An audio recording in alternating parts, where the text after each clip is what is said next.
If I had to pick a favorite fictional character, it would probably be Batman. I know that my choice is cheating, because Batman is tough to define. He exists in so many wildly different iterations, so to be more specific, my favorite is any version of the character adjacent to Batman the Animated Series and its counterpart, the New Batman Adventures. I enjoy the crime fighter and the detective, but what draws me in is the idea that someone so dark and truly scary can be sympathetic and selfless. The showrunners, especially Paul Dini, had a deep understanding of Gotham's inhabitants, and Batman the Animated Series is responsible for bringing complex characters into mainstream conversations. I still enjoy recent Batman media, but the direction it's headed worries me, and this from Zack Snyder sums it up perfectly. I think that I have that there's that bit he wakes up and there's just painkillers on his bedside table and he just pops them and drinks some wine. I'm just to me that's Batman. Whether you agree with Zack Snyder's opinions or not, this idea that Batman and his universe need to be darker and more brutally realistic are taking the humanity out of the world. I think Mask of the Phantasm is the best Batman movie, and really fleshes out the origin story of Bruce Wayne becoming Batman. Pretty much everyone understands the murder of Thomas and Martha Wayne and how that led to Batman,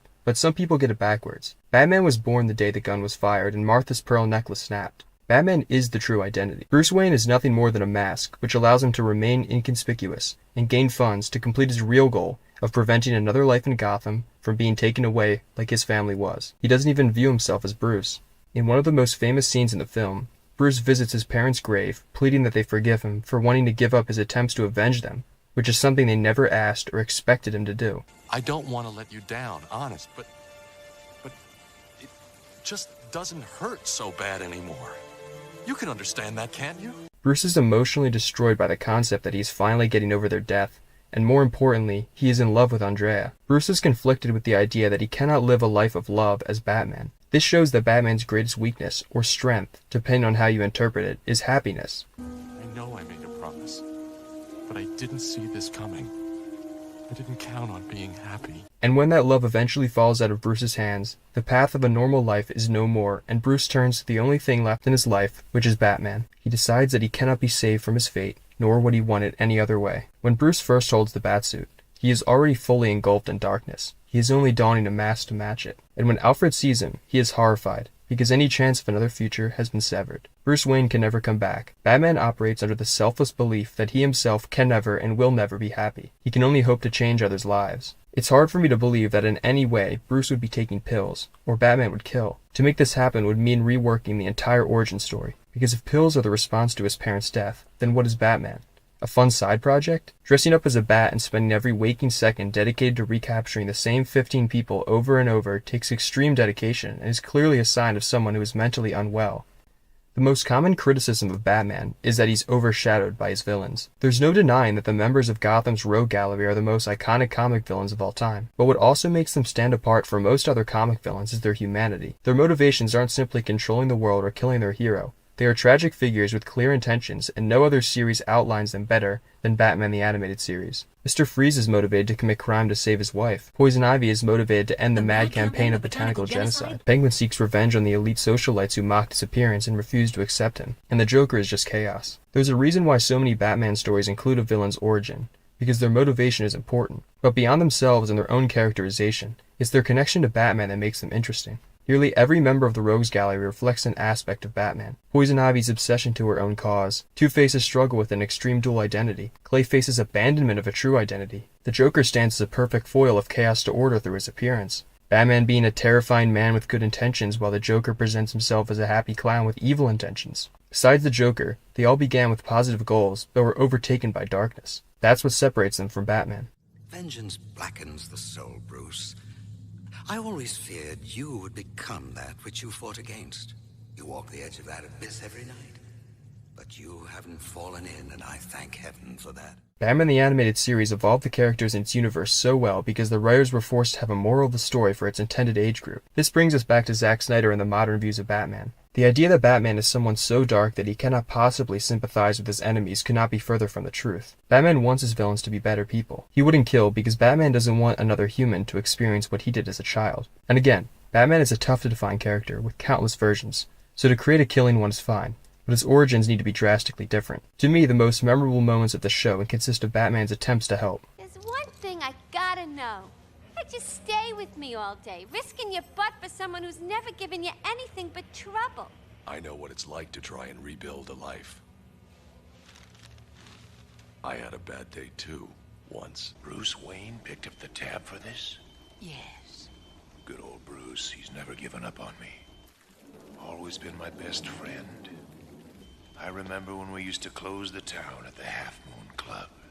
Most fun we ever had.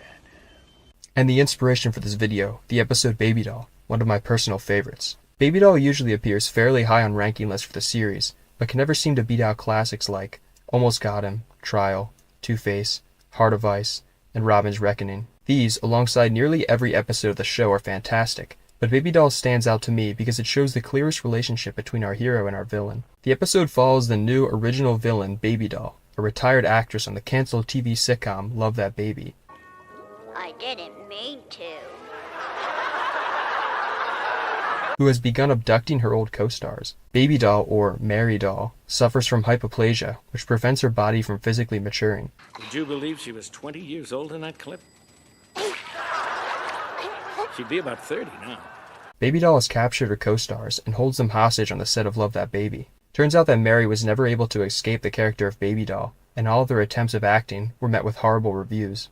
Her final plan was returning to the character and stay with her fake family forever by killing them all, including herself, at once. Of course, her plans are foiled by Batman, who chases her all the way to the fair, a location where Baby Doll is surrounded by children. Up until this point, right before the final sequence of the episode, the similarities between Bruce Wayne and Mary Doll are evident. Both Batman and Baby Doll suffer from trauma that life has dealt them. Batman is a character who has had his options in life cut short after the death of his parents. Baby Doll, in the same way, had her entire life built around an identity on a television show, one where she received love and praise.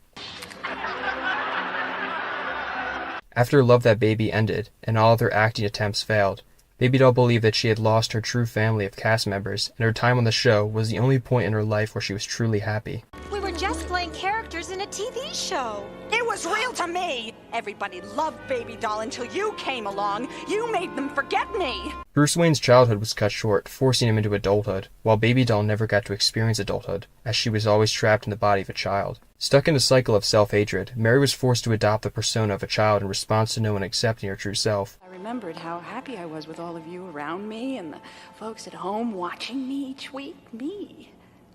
Baby Doll. Embodying the character she despised being. No different than Batman, who has forced himself into acting out a representation of his trauma. Batman believes in rehabilitation with all his villains, but his obvious first goal is to get them off the streets. So it's interesting how as Batman chases her through the tunnel, he calls out that he can help her. Don't run away. I know you're scared, confused. I can help you. Batman is making it clear that he knows that Mary is not only mentally unwell, but not so different from himself. The next room is a hall of mirrors, which casts Baby Doll in a myriad of distortions, except for the final tall one, which presents herself as what she calls the real me, or how she looks in her imagination, in her fantasy. The real me. There I am. She turns to Batman, blaming him for not allowing her to remain in fantasy, to not confront the reality of her own life. Why couldn't you just let me make believe? The mirrors that she shoots are not reflections of herself, but Batman.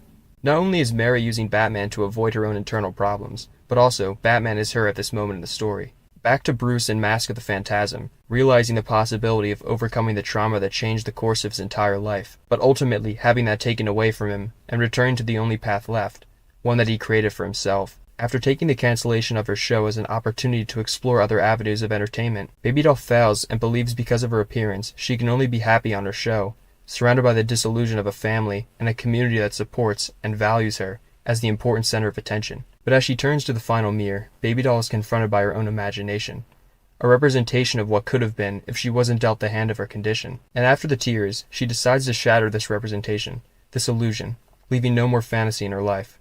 No more family, no more voice, no more Baby Doll, and now no more fantasy. All that's left is the broken mirror and a reflection of her true self. As the camera pulls back in the final shot of the episode, Baby Doll hugs Batman's leg and utters her famous catchphrase, I didn't mean to. It doesn't matter that this is Mary speaking.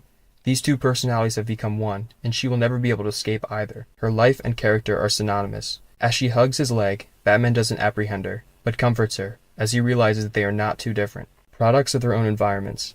A man who never got to be a child, and a woman who was never an adult. As villains like the Joker get only more psychopathic, deranged, and aimless, Batman will be forced to stoop down to their level. Batman is a symbol, one of fear and power, but also one of hope. I I am the night. I am